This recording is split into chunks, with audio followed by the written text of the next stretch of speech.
Okay. Namaste. Okay. Thank you so much for coming. My name is Athena StarSeed. Hello everybody on Facebook. Thanks for tuning in. We are going to be talking about Breatharianism, and this is a kind of a Breatharian meetup on Thursdays, and we're introducing concepts of how to detox and clean out and clear the body. I'd like to start out with creating some sacred space. So I'd like to invite everybody to just close their eyes.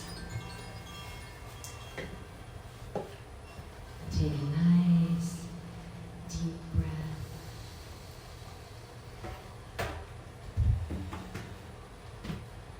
Exhale. And one more. And exhale. And imagine you're sipping the cosmic energy from the center of the universe into the top of your crown, all the way down the spinal column, and then out the spinal column through the top of your head. So we take in cosmic golden prana, and then we release apana. So imagine like a whale coming out of the spout with all the different soot that maybe fear, lack, guilt, shame, and breathe in love, peace, joy, and bliss. And exhale all that's not God. As you're breathing, I want you to imagine 4 huge archangels on the corners of this temple. Stay inside and take your point of attention and awareness to your third eye. Inhale. And exhale.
Share your compassion and grace with us now.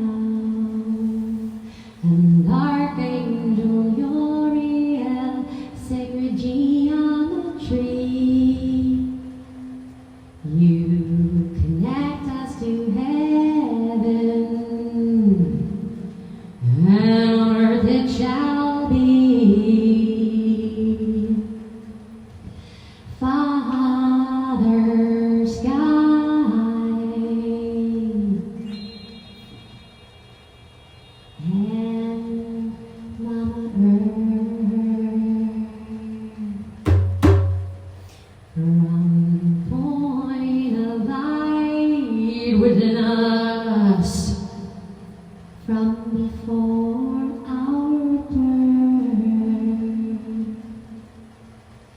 We're calling into the sacred circle of light, sing with me. We're calling into the sacred circle of light, sing with me. We're calling into the sacred circle of wealth, prosperity, peace. We're calling into the sacred circle of health, emotion, release. We're calling into the sacred circle of light. We're calling. Shh.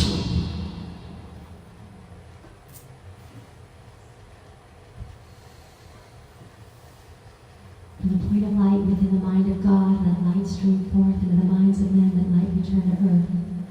From the point of love within the heart of God, let love stream forth into the hearts of men and women. May the Christ consciousness return to earth. In the center, where the will of God is known, let the center guide the little wills of men and women, in the center which the masters know and serve, and may it seal the door where doubt dwells. May the plan of love, light, and power restore heaven on earth. Archangel Michael, Gabriel, Uriel, Raphael, Father Sky, Mother Earth, from the point of light that connects us all, please be here in the sacred circle of light. Allow Athena, StarSeed, and Jerome Shaw to be clear channels tonight for the edification and the evolution of all souls. Amen and amen.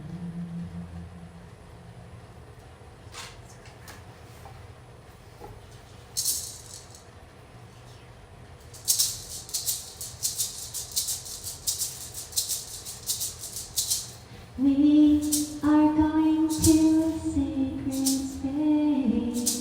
We are now in sacred space. We are living in a state of grace.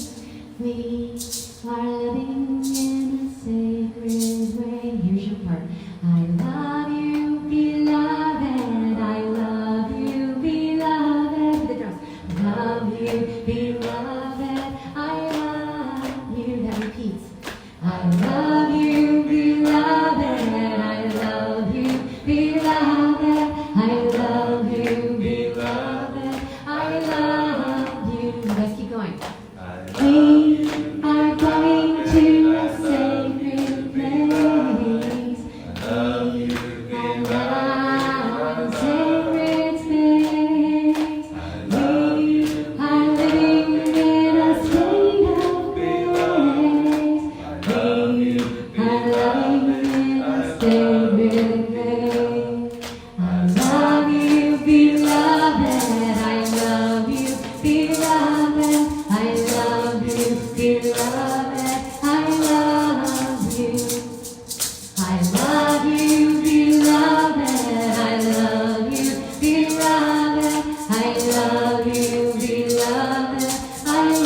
Waiting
to be free.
the tribes have gathered around the sacred fire, and they've shared their love through their heart songs.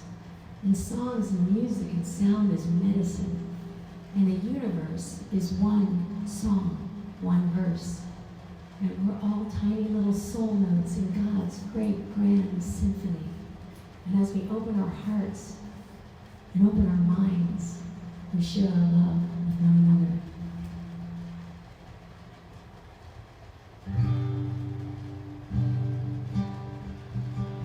This is a song I wrote about 2 years ago when I just fell into a puddle of bliss, staring at my little daughter's face. Any of you moms out there who've ever had a baby, you start falling in love with everything.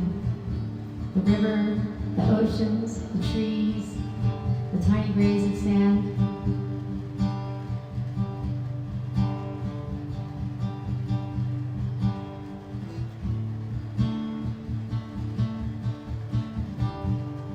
I see you in snowflakes and in the sky. I see you in springtime and a yellow butterfly. I see you in tiny crystal caramel sand. I see you in the autumn leaves painted by God's hand. I see you. I see you. Na, na, na. I see you. I see you in the falling rain, wetting my wounded soul. I see you in the firelight, burning of my ego. I see you in the darkened earth, drowning all my fears in life. I see you in misty clouds, dissolving all my body. I see you. Na, na, na. I see you. I am you, sitting underneath a tree.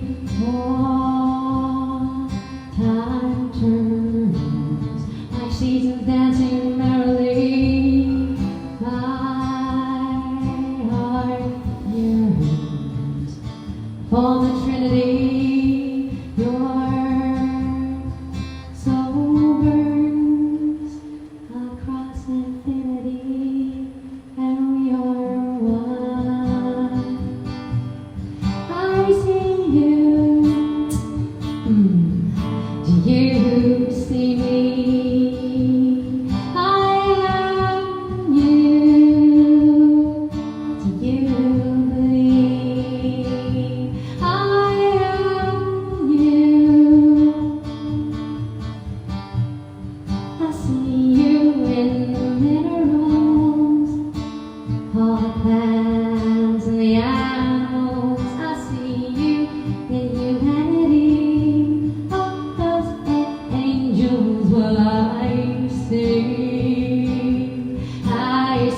inside. I am alive. Yes, I am alive. I am alive. There's only life. I am alive.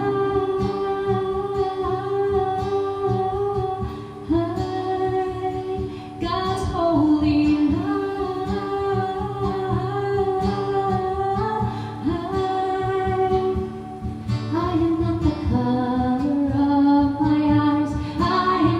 skin on the outside.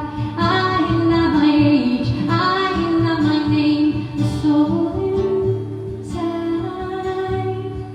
I am alive.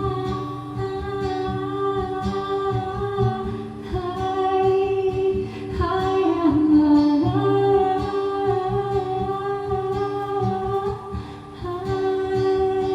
I am divinity defined.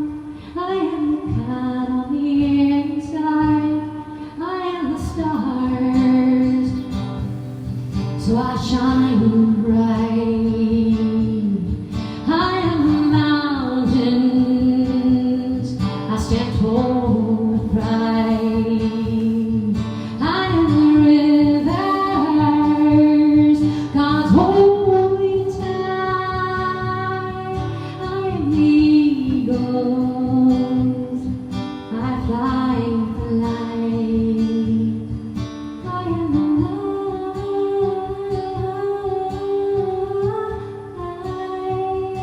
You are the light.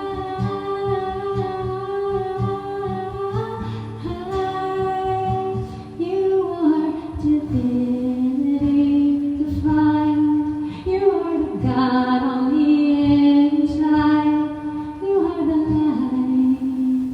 God's holy light.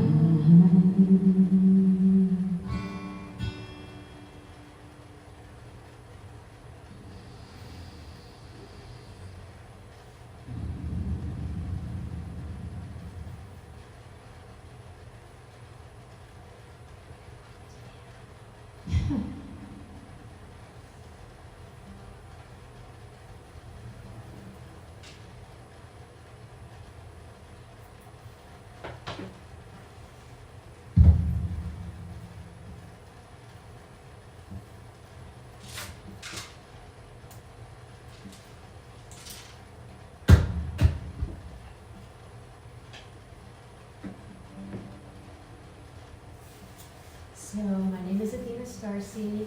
I was born Tina Renee Castaldi, and just a little brief outline or background about who I am and why I'm doing what I'm doing is I was an athlete as a child. I wanted to go to the Olympics as a gymnast. Mary Lou Retton was one of my idols. And at age 10, I got diagnosed with a very rare bone disease. And my mom took me to doctor after doctor for a year, and I got misdiagnosed, and they said I was faking and making it up, so I went misbelieved. And by the time I was 11, I couldn't walk at all, and I had to go to the emergency room, and I got diagnosed with a very advanced case of leg calf Perkins disease. And I spent the next 4 years in a wheelchair, and the doctor said I'd probably never walk again without the aid of a brace, a crutch, or casts. So I did a lot of soul searching, and I did a lot of talking to God in the heavens, and I was very angry, and I was like, if you put me in a wheelchair for the rest of my life, I'm out of here. I will jump off this planet. And I really wanted to die. And so I had to do a lot of crying and processing my anger, and I happened to be singing in my wheelchair, and a mother and a little boy who had the same disease caught a hold of my story, and they brought the little boy to me, and he taught me how to meditate at 11. He told me how to talk to the cells in my toes, and my ankle, and my thighs, and my hip, and my femur, and to count backwards from 10, 9, 8, 7, 3, 2, 1, and go into an inner door, and go into a golden garden that was of my own making in my mind, and to meet an inner master, and have a conversation with myself. And the master taught taught me to say I love you to every part of my body. So I spent months and months and months saying, I love you, I love you, I love you, I love you, I love you, I love you, I love you. And after my 4th surgery and a huge body cast, I had a miraculous healing. And the doctors wrote it down as one of the most incredible spontaneous healings that they'd ever had with that disease. And I went on to go in the newspaper, in the Clearwater St. Petersburg Times, for the next 15 straight years. And they documented my case. And so, using my rehab to strengthen my muscles and train my mind, I went right back into fitness, and I became a personal trainer. And in the early 90s, I started one of the first outdoor fitness boot camps in California. And I figured that if I could master whatever crippled me, I could share that with other people and help them get out of whatever was crippling them, whether it was obesity, diabetes, heart disease, molestation, rape, cancer. I've had terminally ill clients, and I went on for the next 15 years to do fitness outdoor boot camps. So that led to a career in reality television and doing a lot of TV called the Body Challenge, where I was a fitness professional weighing teams in, and the Learning Channel with Susan Powder, and I worked with Richard Simmons, and I worked with Jack LaLanne, and Melanie Griffith, and Don Johnson. And so, at the height of my fitness career, I really had a spiritual awakening because I was achieving everything that I thought I wanted in the material world, but my soul still had a hole in it. And I went through a dark night for 10 years, and I was asking God, what is my life purpose? What am I supposed to be doing? And so after losing $1 million house and becoming homeless, and then getting pregnant at 40, with no job, no home, I had this big paradigm shift from rags to riches to rags. And I ended up living in an Indian ashram for 2.5 years, and I studied the lives of living saints. And I raised my baby, and I didn't have a job. I went from $20,000 a month to $250 a month, living on food stamps, paradigm shift. And I started working with the homeless and feeding the homeless. And I realized that there was a message in my adversity to churn my soul from a lump of coal into something a little shinier. And so I promised God that I would use my voice and my gifts and my talent to help evolve myself and also to be in service. So I'm opening up my home on Thursday nights, and Jerome Shaw is here, and he's going to be our guest teacher, teaching us some Qigong and Tai Chi and Breatharianism. And I'm going to show you guys a brief video, and then I'm going to turn it over to him, and he's going to tell you about his life story, his process, and then take you through his practice. So I want to thank you so much for coming. I want to thank each and every one of you for being here. And I'm going to turn the lights out and ask you guys to turn around that direction, and we're going to show a brief film so that you guys can see the benefits of fasting to help cleanse and heal the body. Because the body's a temple, and after losing my legs, I said I would never take advantage of my body ever again. Jeremy, can you turn it around and see if we can face the TV with that? I'm sorry, Jerome. Turn it what? To the TV. Yeah. So you can turn it up so you can see it. Nice to go back to the science, to go back to the knowledge and understand why the heck you're fasting. So this video, what I wanted to do is walk you through what's happening to you when you start fasting. From the moment you start fasting all the way up, we're going to go up till all the way till about 4 days. What's happening at 4 days? I want to walk you through the chemical changes that are occurring. So let's start off with this. If you're new to fasting, let me just say that inside of you lives this intelligence. And this intelligence is always working in your favor. It always wants to heal you. But when we eat, the intelligence has to put its priorities to digesting food. And so when we are constantly eating 6 meals a day, what ends up happening is our energy. This inner intelligence is always working on the immediate situation, which is digesting food. But when you take food out of the equation, now there's this whole chemical reaction that's going to occur in your body that most of you have never been taught about, and you're learning now on channels like mine, and you've never even experienced. So I always say take food out of the equation and just sit back and watch what your body does. So let's start off with this. When you eat a meal, if you're eating a high carbohydrate or a high protein meal, you're going to get a really big insulin spike, okay? And it's going to take about 8 to 10 hours for that insulin and that glucose to start to come down. Now, if you eat a lower sugared meal, less carbs, less protein, your spike's not going to be as high, and you're going to start, your insulin is going to start, and glucose will start coming down a lot quicker. But basically what we say is that we start counting the fast the moment you stop eating. Now, to benefit all the benefits that I'm about to tell you, to speed that up, if you're that last meal you have, if it's lower in carbs, lower in protein, you're going to get to all these great chemical reactions a whole lot quicker, okay?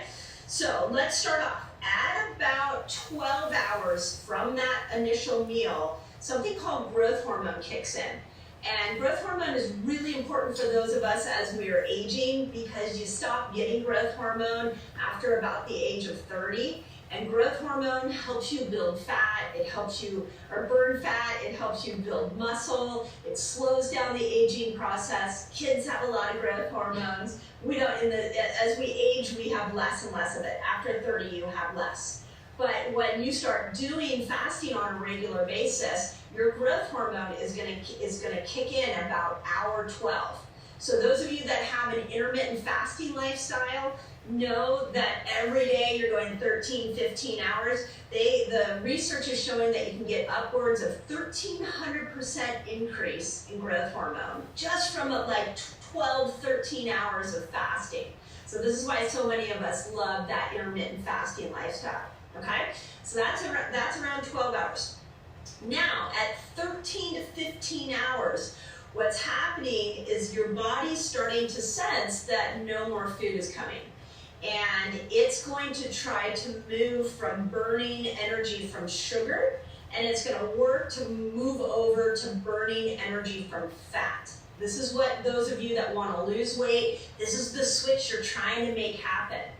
Now, if you are fat adapted, about 13 to 15 hours, you're going to make that switch over, and the way that your body tells you that the switch has happened is through ketones. So you'll start to see your ketones going up. Ketones are a sign the body is now in this fat adapted place. So, and ketones are healing. So even at about 0.5 is what we're looking for, that we want to start to see that we've got a little bit of ketone production.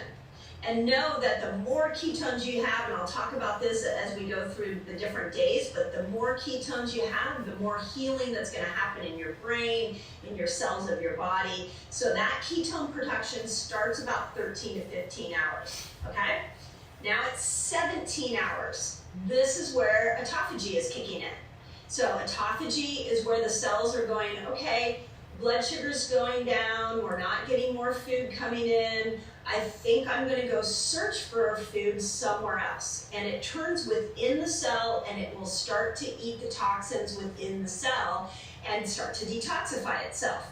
This is why we love autophagy. This is why so many people come to fasting, because there's this self-detox effect to it.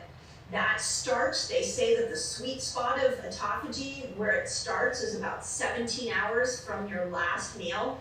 And it will continue on really strong from the research that I've seen all the way up to 72 hours. So autophagy is like, think of it like at 17 hours, the autophagy switch gets turned on, and now it's on. It will max at about 72 hours, but you know, it's still going on. It's not like it ever dies. It's like that switch just gets turned on. So now you're at 17 hours. You've got growth hormone switch turned on, you've got autophagy switch turned on, and your body's starting to learn to become fat adapted, and it's starting to make more and more ketones. That's just at 72. Okay, 24 hours. The research that I have seen, this is really where there's so much magic that's happening that nobody's talking about. So we love the 3-day water fast for stem cell production. We talk a lot about that. But did you know at 24 hours, there are 3 major organs that are starting to repair and are going to start to really go into an accelerated healing state. So if you want to repair these organs, you want to do more and more 24-hour fasts. Okay, so at 24 hours, you are, from MIT, a study showed that your intestinal stem cells are starting to regenerate.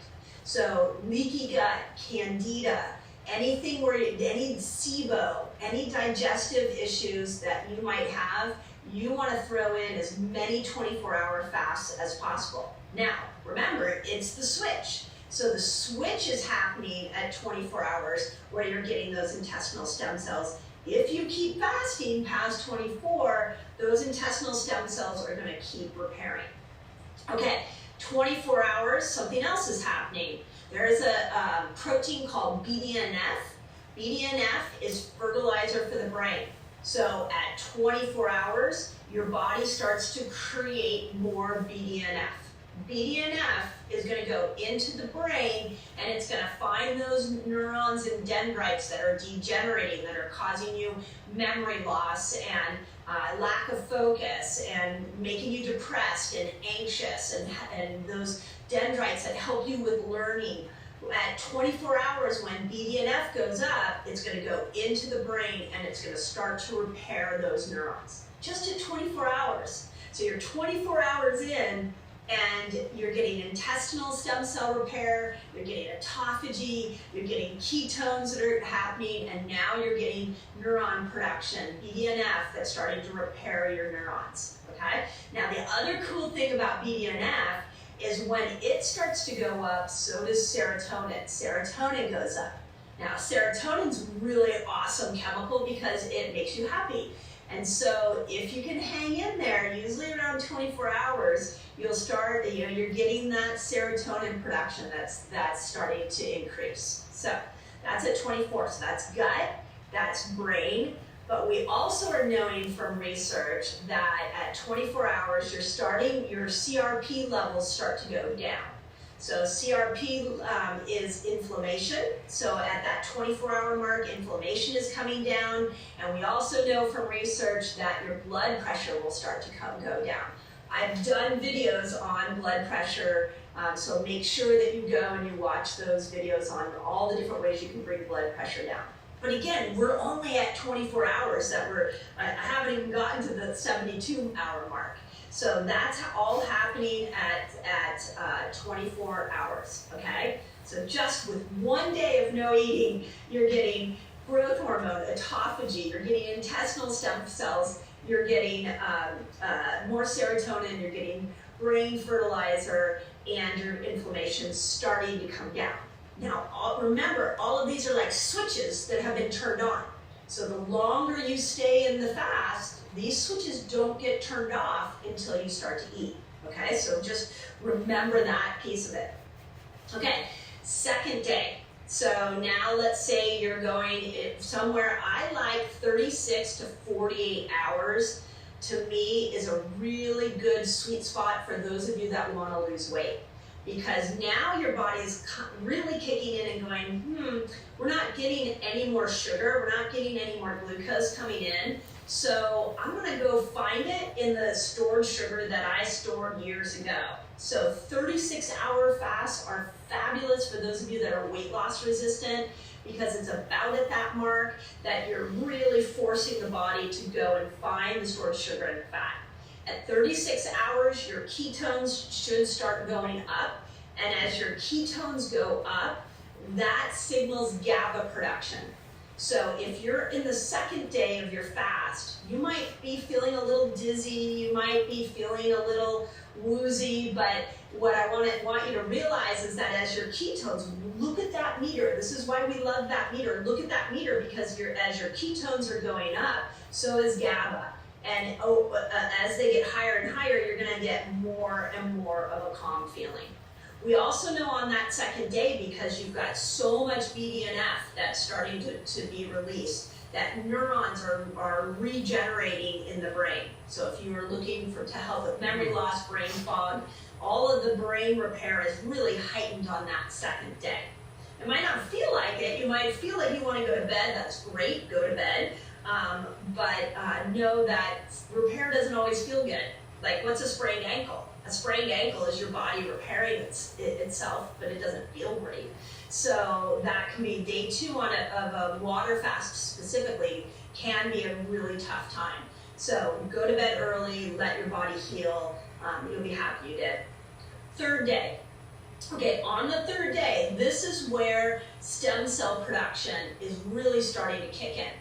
Now, if you're really fat adapted, you're very metabolically flexible, you may hit this early in the third day. Some of you, it may take you all the way till that 72-hour mark for those stem cells to kick in.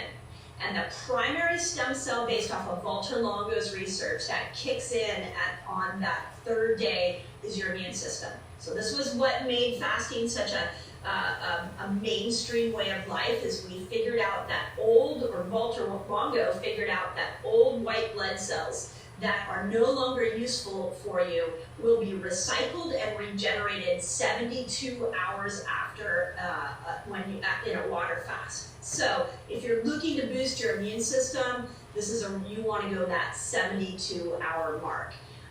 We also know you're getting more stem cells. So a lot of people that we've seen in the Resetter group, a lot of people that we've seen in my clinic, we get them into that 3 to 5 day water fast area, because that's where you're getting all these stem cells. They're going to repair musculoskeletal injuries. You've got BDNF repairing the brain. You've got ketones that are helping bring up your neurotransmitters. But if I can keep you there between 3 and 5 days, now we can spend day 4 and day 5 in maximum repair, maximum stem cell land. So it's those first 3 days that get all these chemicals initiating, and then beyond 3 days, you're just living in a longer healing state. So it's up to you how long you want to stay in that state. That's really your personal choice at that point. But there you go. You can see from the moment you stop eating all the way to the point to that third day, there's so many chemical reactions that are taking place. And I'm going to leave you with this last thought. One of the other things we know is that as you go through this first 3 days, because you're not getting that dopamine response of reaching for food, that you're recalibrating your dopamine receptor sites. We also know that when you're forcing your body to go find stored sugar, it initiates something called gluconeogenesis. So somewhere in that second and third day, you're getting this real burst of antioxidant metabolites that happens from gluconeogenesis. So go back, you can watch the videos that I did on anti-aging on that. But miraculous, it's literally miraculous. So hang in there. If you're like day 2 of the water fast and you're watching this, go back and watch it again. Miracles are happening inside of you right now, and it's truly an incredible gift that you're giving yourself. If you guys want, I've created this thing called a fasting benefits chart. If you want an hour-by-hour chart showing what's happening while you fast, just put fasting benefits chart in there, and we'll make sure you get it. And if you want to dive into the science of fasting deeper, join me at my. Okay, so we can turn this back around. And so once again, what I want to just recap, if you could do me just shut that door right there. I just want to recap. So this is Dr. Mindy Pels, and she's on YouTube. You can tune into her YouTube channel. So we have 13 to 16 hours, growth hormone, fat burning, anti-aging, ketones, help which heal the brain. 60 to 24 hours, we have autophagy, self-eating toxins and detoxifying the body. 24 to 36 hours, stem cells kick in, anti-aging, autophagy, fat burning, weight loss zone. And 36 to 48 to 72 hours, you have the body finds the fat stores, the sugars, they start burning the unwanted fat. Neurons are now regenerating in the brain. Stem cells kick in, maximum stem cell repair. And we have the telomeres too, which is anti-aging. And we're like talking about immortality. So we have lots of billionaires now in Silicon Valley putting in millions and millions of dollars to find out how we can become immortal and get our telomeres to start regenerating. And really what the solution is fasting. And one thing I want to just end with for my part of this contribution is 1 day of dry fasting is 3 days of water fasting. So she's talking about 3 days to get maximum benefits, but if you did 1 day, 24 hours of no food, no water, you get all of those benefits of that 3 day period. All right? So I'm going to turn it over to Jerome Shaw now, our Breatharian teacher for this evening. Thank you. Hello, everyone. Thank you for coming once again. Thank you. All right. How are we feeling? Great. Feeling great? Yeah? All right. I know there's a lot to take in. It's a lot to digest. There's a lot to definitely cover. I'm fairly new to this as well. I learned about a lot of this last year. Went through a transformational year. If I can, I guess, talk about myself, a little bit about me. I got a bachelor's in theater arts from Texas State University in San Marcos. And from there, my life really kind of drifted into, acting here and there, doing odd jobs, just making money, making ends meet. And I drove to California to pursue the career, but as things would have it, ran into so many different scenarios, so many different wonderful people. But I just trusted that things would work out in whatever fashion that they would. I didn't really know where I was going, where I was headed, but I just knew that I wanted to go here for this reason. I knew there was more opportunities. So I landed at family members' houses. I bounced around, and without having to overstay my welcome, had to find my way on my own, and went to a meetup seminar, which was a meditation meetup seminar with Burmese monks and nuns from Myanmar. And so stayed there for a while. They actually taught me how to go deeper into meditation, because in 2017 I started meditating with apps like Insight Timer and Headspace. You may be familiar with these on the phone. So it's interesting how technology can kind of circle us back to meditation and things of that nature to introduce people. So meditating with them was transformational. They taught me about why we suffer. They taught me about detachment. They taught me just different lessons. And I had a conversation with a girl named Ellie, and she told me about an Italian nun who doesn't eat and who was living on liquids at the time. And also, the center that I was staying at was the one that you and Ellie Tom went to, the Barwa. The Barwa Center. So with Sayadaw, you spoke with the chief monk there. Yes, we did. Yeah, so you went to where and I was doing living. liquids. He was doing liquids too. He was doing liquids as well. So that inspired me to at least try it, because before last year, I never believed it was possible. I never knew anything about it. And I'm just the type of person that loves a challenge. I love learning new things. I feel like there's no end to learning. Like, we can learn lifelong and there's no end. And I just decided to pursue it and just see what became of it.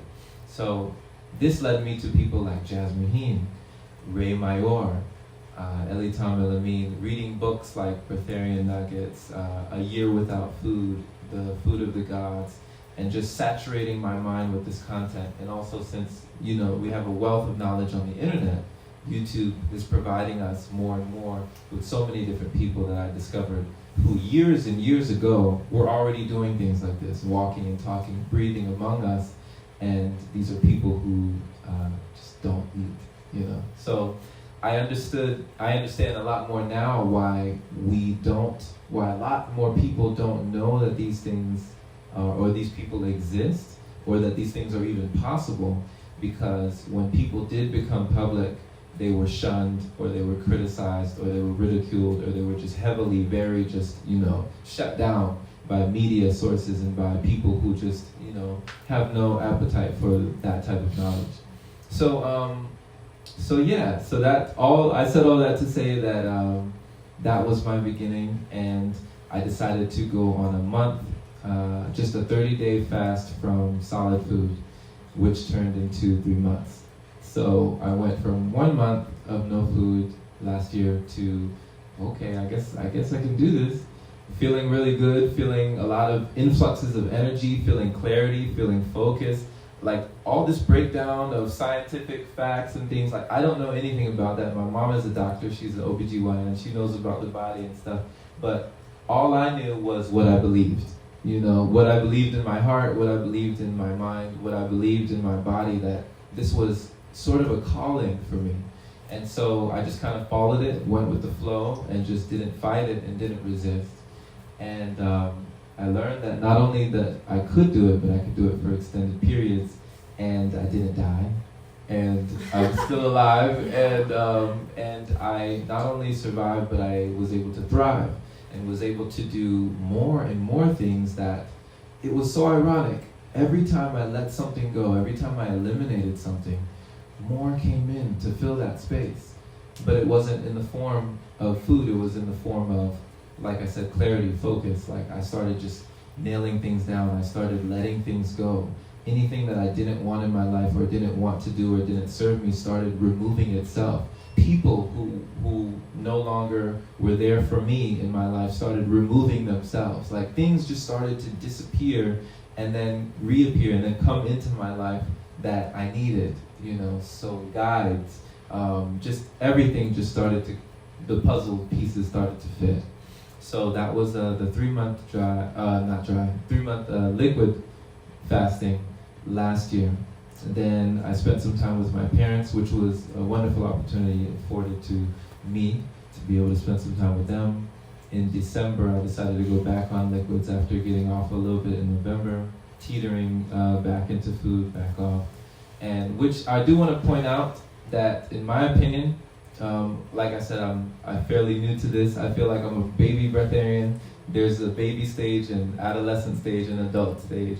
But I feel like breatharianism is not about not eating. It's not about shunning food or saying that food is bad. It's only about opening yourself up to another way of living. It's opening yourself up to another source of energy. You're changing your relationship to food, and you're saying that you can pick this up or you can put it down. You have the choice now. So there are aspects of breatharianism, or there are levels where people can get to where they, and I did feel this, because there's a pranic state that you can go in and out of. It's not permanent.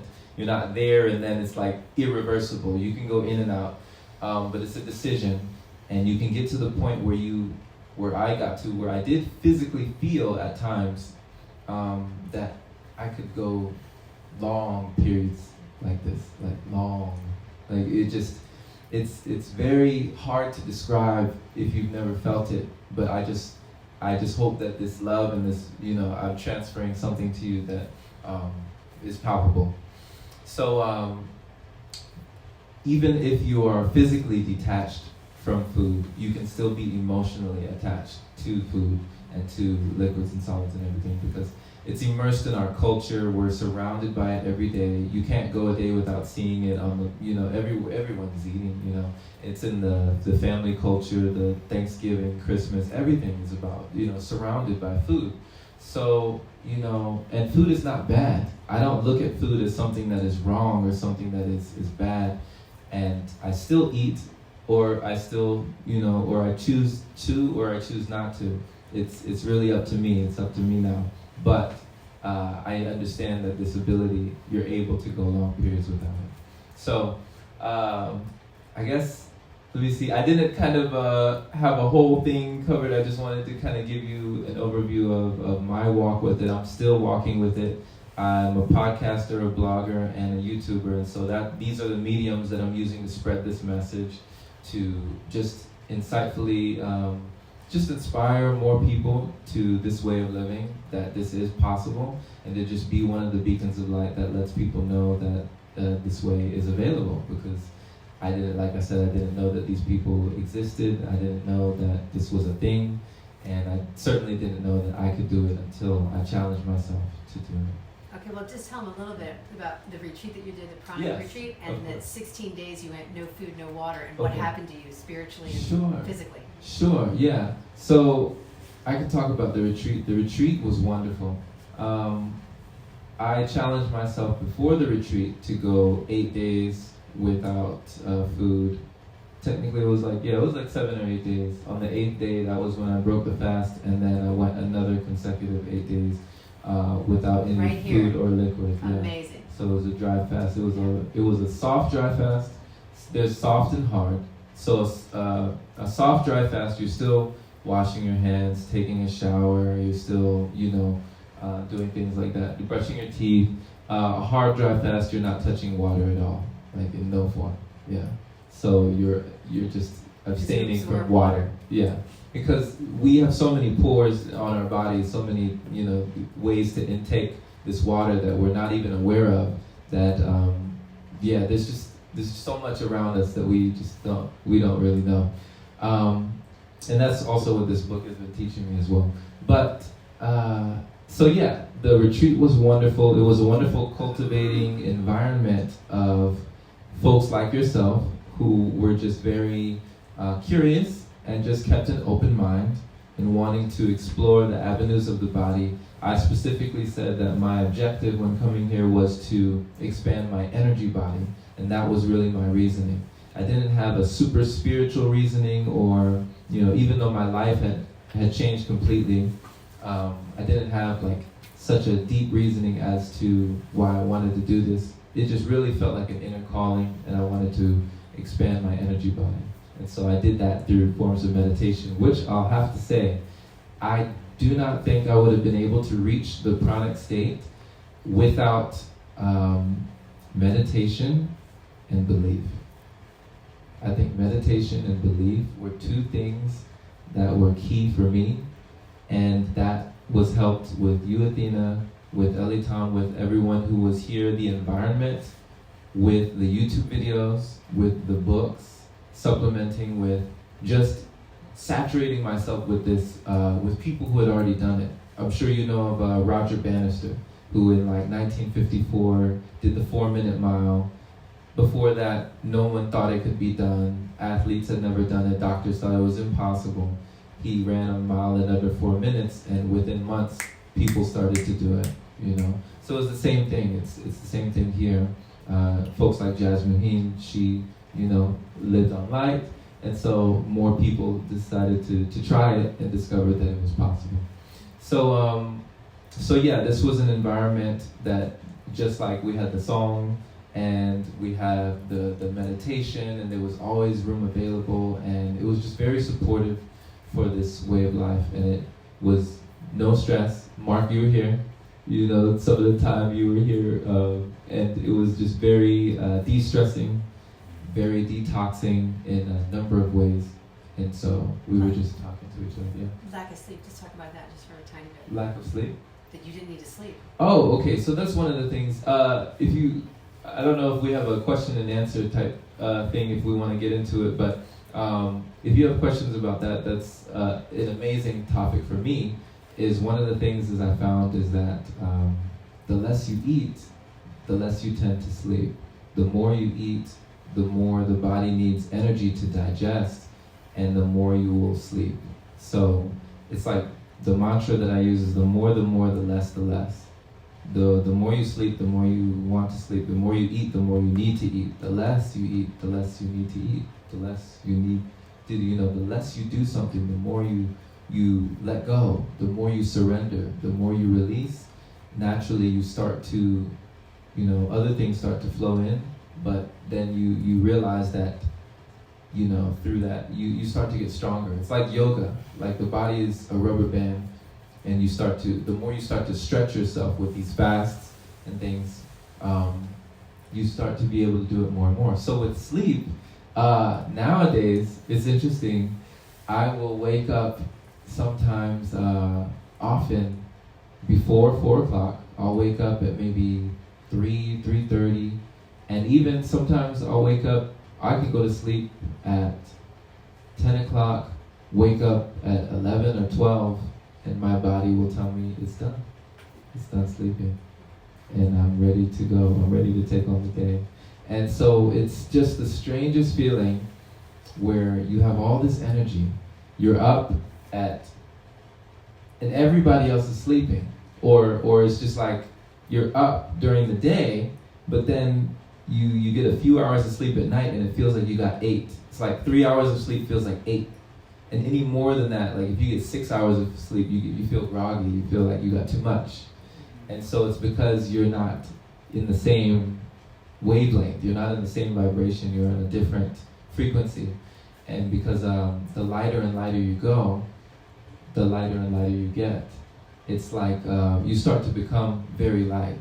It's ironic in a way because food is dense. It's just a denser form of light, the way I understand it. But everything is light, but food is a denser form. So then when we go to liquid is still tangible, you can feel it, but it has no shape, it's formless. So you put water into a cup, it becomes the cup. You put it into a teapot, it becomes the teapot. But it's just another denser form of light. Then you go to the gas, and then that's a less dense form. And then, and things like I was doing like sun gazing, I was doing things like eating the sun, like nourishment, like that. So there's so many forms of nourishment. A conversation can be nourishing. You have a conversation with someone who you find really engaging, and you really just enthused with this person, and you're learning new things, and you just feel invigorated, revitalized, like just renewed, restored, reborn. That's a form of nourishment. That's that prana, Then there's times when you're engaged in an activity and you forget to eat. Beyonce, the famous singer, she was in a studio for 3 nights in a row. She forgot to eat. She forgot. She was so involved with her music that it didn't occur to her that she hadn't eaten yet. And so these things we kind of brush off our shoulder and just kind of pass off as like occurrences, but they're our power. We have this within us. We have these abilities. So that's about sleep. Yes, you can definitely go without sleep. And your productivity. Yes, productivity raises because naturally if you're eating less, you're able to do more because you have more energy. So you were reading books, you were writing things, yes, you started a blog. I'm about done with this, and I just started this like a couple days ago. I'm like consuming things on a different level. Now I'm hungry. I have like mental hunger for things that physical hunger was satiating me before. So it's just really interesting, It's really interesting. Just before I go on, like, does anybody have any questions? Yes, sir. Well, I guess just like as you were saying that, I was just because the girl I'm seeing right now, like even just sometimes we'll go like for good like 5, 6, 8 hours even. Yeah. We're just like hanging out, right? Like just exchanging, and we're like, wait, have we eaten? Mm-hmm. And then again, I'm always brushed off my shoulder. I'm like, we're like absorbing each other's energy, but Right. we're quite literally, Yeah. really are. And I'm like, because and then like afterwards, I'm like, oh god, I feel like I've lost weight today or something.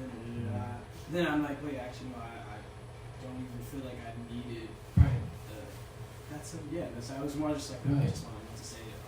No, thank you for sharing. Thank you for sharing that, brother. And what is your name? Marcus. Marcus. Awesome. Marcus is a hip hop dancer, and Ooh. he teaches, and he's in some music videos, and you're going to go on tour, right? Yes.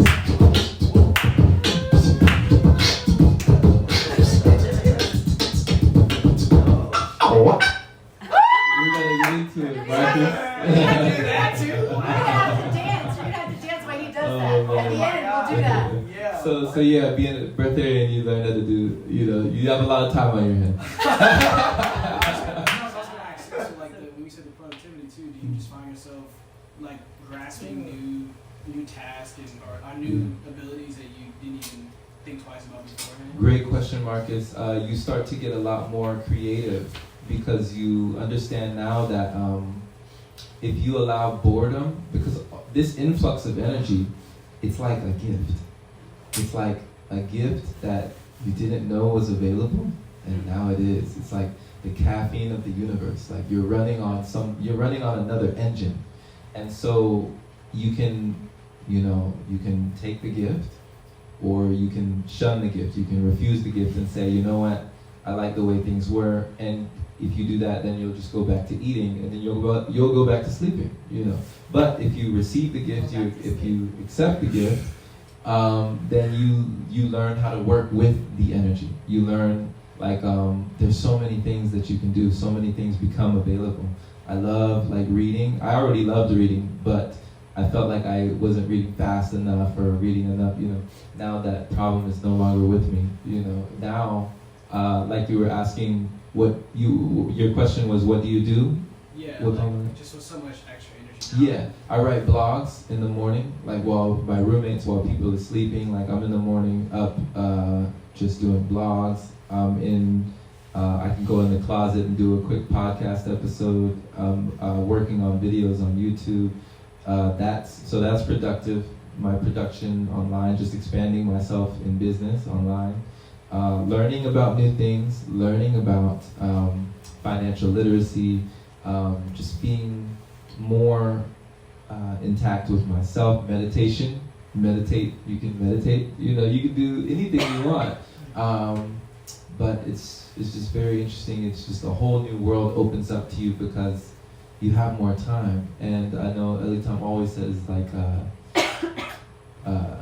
perfect health or good health is time management. It's like you have all this time available that you didn't have before. So now you're like, what to do with all this extra time on my hands? All this energy that I didn't have before. My friend Jenna, who was here at the retreat, she just called me today. We had a talk, and she is feeling wonderful. She finally had a morning today where she woke up. She said she woke up at 4 o'clock, and she said she was ready to go. Now she's got climbing gear. She's gonna start climbing and teaching yoga, and she just bought a whole bunch of stuff. She's excited. She was just talking to me today about how she had a breakthrough because there's so many levels. But I love how Bruce Lee says, there are no limits. There are only plateaus, and you must not stay there. You must go beyond them. So I see, for myself, there are no limits. We are limitless, and we're only really limited by our beliefs. And so that was one of the key things for me. The meditation, to get rid of that monkey mind, that subconscious mind that still today, still as I speak to you right now, I'm not out of it. I'm still in this path. I'm still on the journey. But your mind will play tricks on you. You just learn to kind of would you say, silence it? You learn how to work with it. You learn how to occupy it.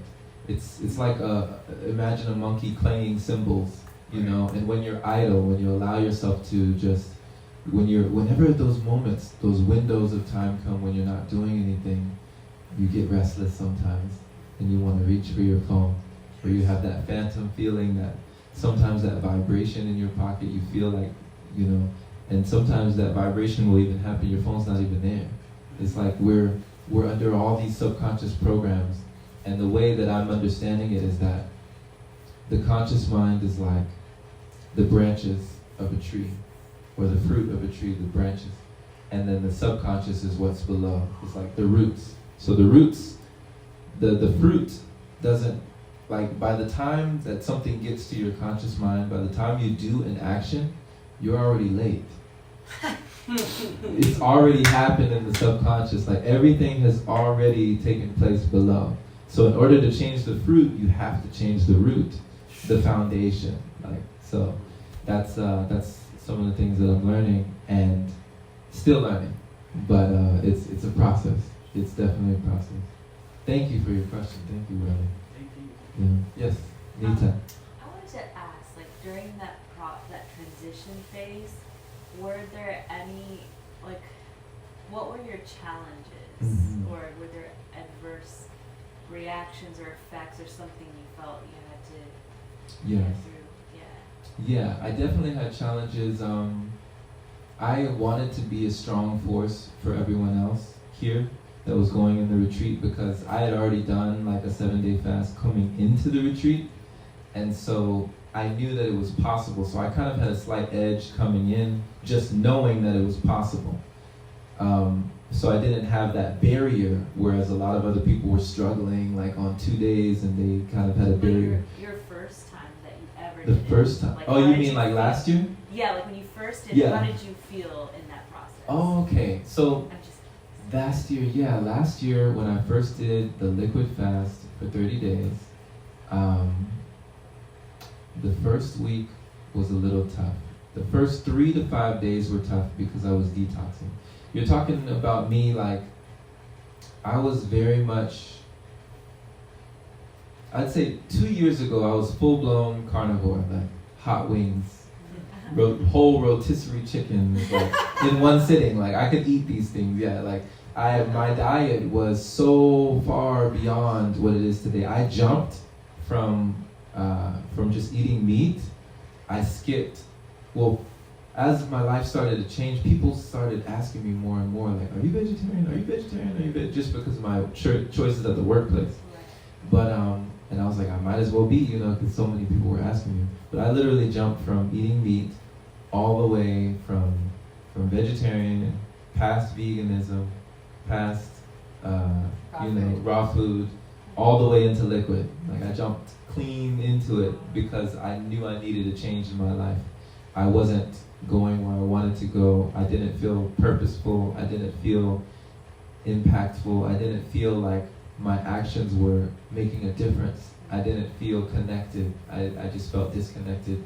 I was heavily into video games, unfocused, heavily just very, very cloudy, very hazy. And so the first week was tough for me. And then after that detox, after my body started to clear out some things, I got an influx of energy where I was like, okay, all right. After the first week, I was like, all right, I'm good. It's starting to come. Then the second week, something else happened, and then it was like I unlocked something in the second week on liquid, and I was like, oh wow, like I've never felt like this before. It's hard to describe. It's like I said, you're running on a different engine. You're not under the power of these dense forces. So your thinking is lighter. Your actions are lighter. You take things lighter. Somebody cuts you off on the road. You don't immediately react. You're able to respond from a place of peace, from a place of love and joy. Your meditation starts to get deeper. You start to become very more connected quicker. You start to register things that irritate you or things that happen to you faster, and they become more clear. So it's just all around more clarity. And then after the 30-day mark, I didn't want to go back because I was afraid. I was actually afraid to go back to eating solid food because the level of productivity, Right, it's amazing. the level of manifestation. Again, after 3 months, I took this thing off the tray from Starbucks and I ate it, and it was like, whoa, like, what? Like, it just to taste something again, just to chew something again. It was like, I think I started laughing. It was like, what? Like, before I told you about, like, I used to eat all these spicy foods, like hot wings and chicken and stuff, and like, I never knew that dousing these things in hot sauce and all this ingredients, like I never knew what I was doing to my insides. After going on such a prolonged fast, I was so detoxed that like when I would taste these things again, just to taste a dab or a sample, I could taste all the ingredients. I tasted the vinegar, the this, the that, like I tasted everything. Whereas before it was just, flavor. Now it was like my body disseminated all of the ingredients, and it was like I could taste clearly everything on the label, so it's surreal. It's surreal. Thank you, Nita, for your question. Any other questions? So we are almost Oh. on the. Okay. Right. So you were going to quote the Kabbalion. That's the book that you were reading. So before we run out of our Facebook, we're going to continue, but we have our Facebook Live here. And so one of the things that we suggest when we're fasting is to go into a lot of the esoteric texts, the Upanishads, the Emerald Tablets, the Kabbalion, the Hermetica. These are universal truths that come from all different religions and all different backgrounds that when you realize how to be in this world, a soul approaching your God consciousness. So Atman Brahman, you have the soul and you have the Brahman, you have the universe. And to connect to that universal energy, you can connect through the word of masters who have written it down. And when you're fasting, you're actually thinking on those streams of light yourself, and you start to write. Poetry comes through. Music comes through. You hear the music of the spheres. You take up new hobbies. You feel more energy. And so we're going to be teaching in March a 7-day retreat here. Those of you who are interested, please get a hold of me. I'm Athena StarSeed. And you can unplug from your life and your social media and jump into your cellular energy and find out what your own human potential is. So share with us your Kabbalion. Yeah, so I did write some things down here. One of the things I wrote down just before the Kabbalion was about meditation specifically. And this was something I wrote down today while I was walking. That's another thing, is exercise. That's another big thing. Like I'm walking like 10 miles a day, like simple. And you're running, like I said, you're running on that other energy. That's a whole other deal. But exercise is definitely a plus for continuing and allowing the prana to flow through your body. Exercise really allows that to happen. So with the breath work and everything, it's just a big combination. But meditation is most definitely the foundation for multiple reasons. It's medication for the body and mind. It frees us from the monkey mind that takes control when we are idle. We need meditation in this lifestyle, it's my opinion, to maintain a sense of calm amidst old habits and vices, able to better exercise willpower and restraint. So, from the Kabbalion, there's a passage here in the chapter of the planes of correspondence, but it talks about the dimension of vibration. And it says that the third Hermetic principle, that everything is in motion, everything vibrates, nothing is at rest. So this microphone, this cell phone here, all these wonderful artifacts and wonderful instruments, like everything is vibrating, we're vibrating, my voice is vibrating, you're vibrating, like everything, the world is an ocean of motion. So from the highest manifestation to the lowest, everything and all things vibrate. Not only do they vibrate at different rates of motion, but as in different directions and in a different manner. The degrees of the rate of vibrations constitute the degrees of measurement on the scale of vibrations. In other words, the degrees of the fourth dimension. And these degrees form what occultists call planes. So this is where I started underlining. I was like, whoa, I had never heard about this. So, yeah. So the higher the degree of rate of vibration, the higher the plane. And the higher the manifestation of life occupying that plane. So that while a plane is not a place, per se, nor yet a state or condition, yet it possesses qualities common to both. So a plane is not necessarily a place or a state or a condition, but it has qualities that are common to both. So when I talk about manifestation now, one of the things that I aspire to have is like a Tesla. I just love Teslas.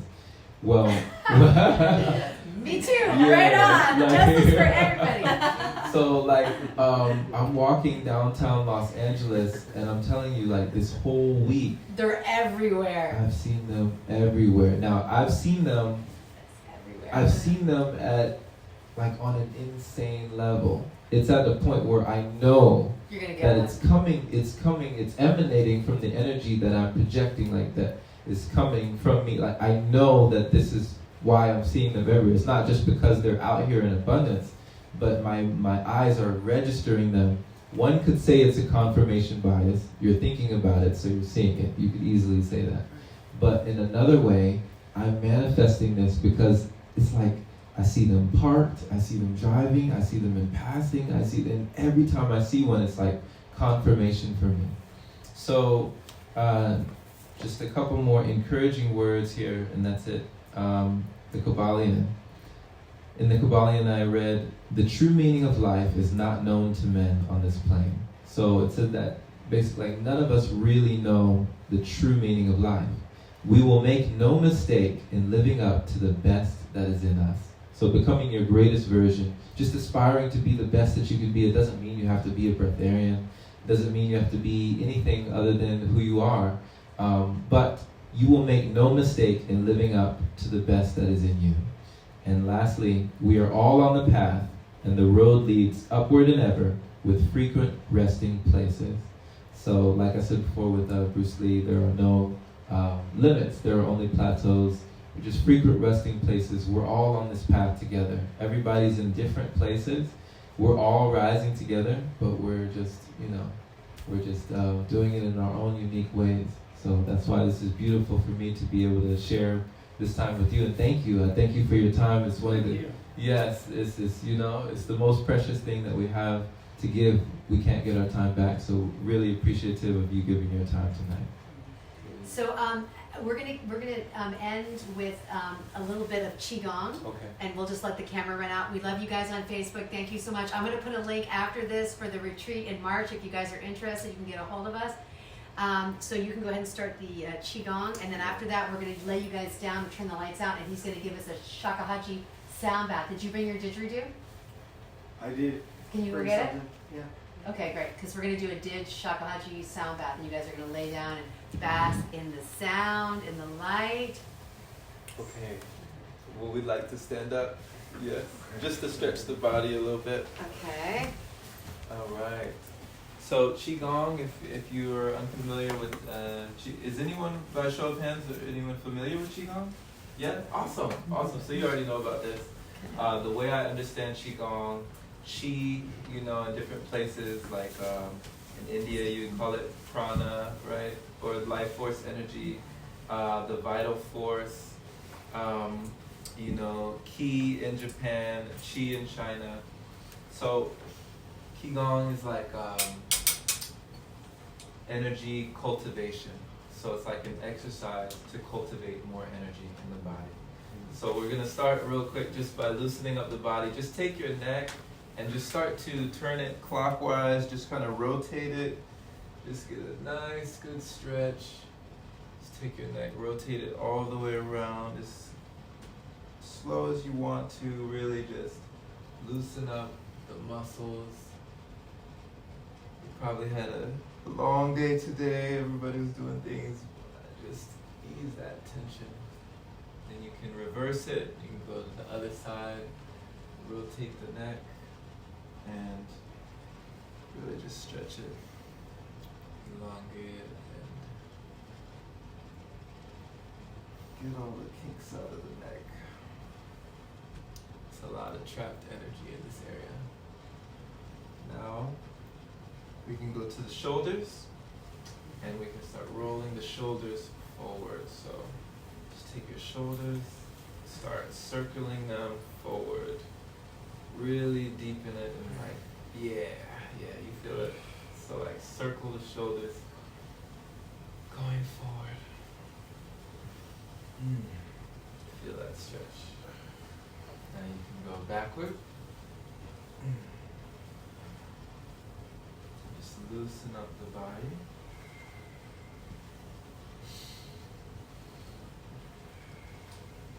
And now we're going to try one at a time. So try doing one shoulder at a time in the front, just rolling one after another. There's no right or wrong way. Just kind of take your time with it to loosen up the body. Get all that trapped energy in the shoulders out. Then go reverse it, go back, one after another. Start to go back with the shoulders.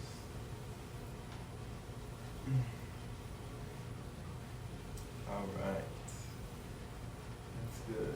Now, we can take our legs and put them about shoulder width apart, hands on the hips, and rotate clockwise. It's a lot of energy in the hips as well. This is like the power center of the body. I used to box.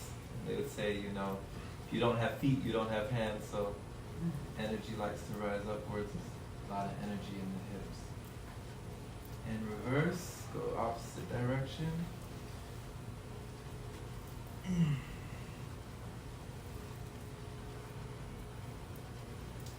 All right.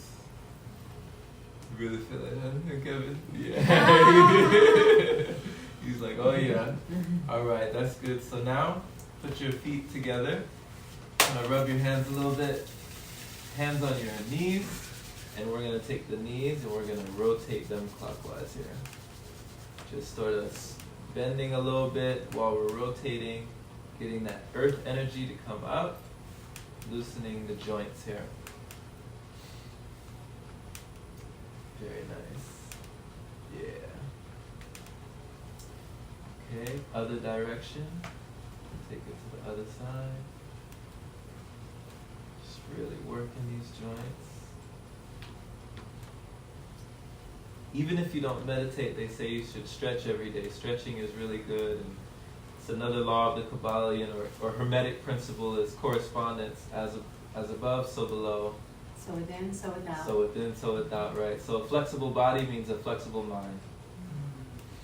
So now we can take the legs, go out, going in. So go out and come in. This lubricates the knee joints, the synovial fluid.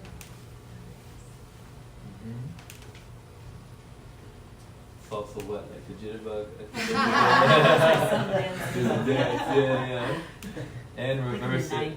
Reverse it, go in and come out. So now go in and come out. Now reverse, yeah. Butterfly? Yeah, Oh, I feel nice. like that was something like that. Yeah, what do you call it? You guys, Marcus, you're a dancer. It's kind of like, the Yeah. Awesome. All right, that's good. Now one more. We can put our hands in front and put one hand behind, and we're gonna do this swimming motion where you really start to stretch the body, but you're like swimming in an ocean of energy. So just taking your hands and just, the body loves this exercise if you really get into it. Just taking the hands and just act like you're in just an ocean of energy, swimming, really stretch into it. Yeah. And just move the whole body, the shoulders, hips, everything. Now backstroke, going back. Cycle that energy further. Yeah, right? Trinity?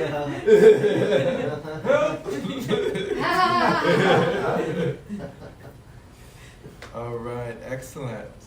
Okay, so now we can get into some Qigong. I'll go over, I love Qigong, even though I also like Tai Chi, but we're just gonna do Qigong. I like Qigong for different reasons, but one of the reasons is it's so practical. You can do it standing in one place. You don't have to move all around the room like Tai Chi has many forms and it's very martial. Qigong can be very medicinal, very medical art, very healing. So the positions we're going to do today, I'll just show them real quick. They're going to just be 5 simple positions, and we'll go through them relatively quickly. The first one is going to be hands by the Dantian right here. The second one is going to be up like you're holding onto a beach ball. The third is going to be in prayer position next to the heart chakra. The fourth, we're going to rise up into fire bloom, and we're going to hold it like this. And then the fifth is just going to be down at the sides. It's going to be the fifth position, and we'll do one more back up, and then we'll close out. Okay? All right, perfect. So get a nice, comfortable position where you're good and comfortable. Feet spread apart, a little bit like shoulder width, but where you're comfortable. You don't have to overdo it, but you do want a slight bend in the knees because energy likes to move and travel upwards, And if the legs are straight, if they're like elongated and straight, it's very hard. The energy gets trapped, you know. So just have a. What'd you say? I said blockage. Right, you got it. Blockage. Yeah. So yeah, just to keep that energy flowing, just keep a slight bend in your knees. You don't have to overdo it, but just a slight bend. And take your hands, your arms. We'll hold them here at the dantian here. And just do your best to relax. Just relax into the energy. And just let it flow.